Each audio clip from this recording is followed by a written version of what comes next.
दर pay खड़े हैं आज तुम्हारे, भर दो जीवन में उजियारे।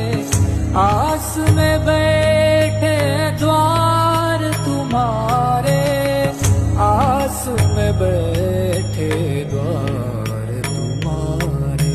शंभो शंकर नमः शिवाय गिरिजा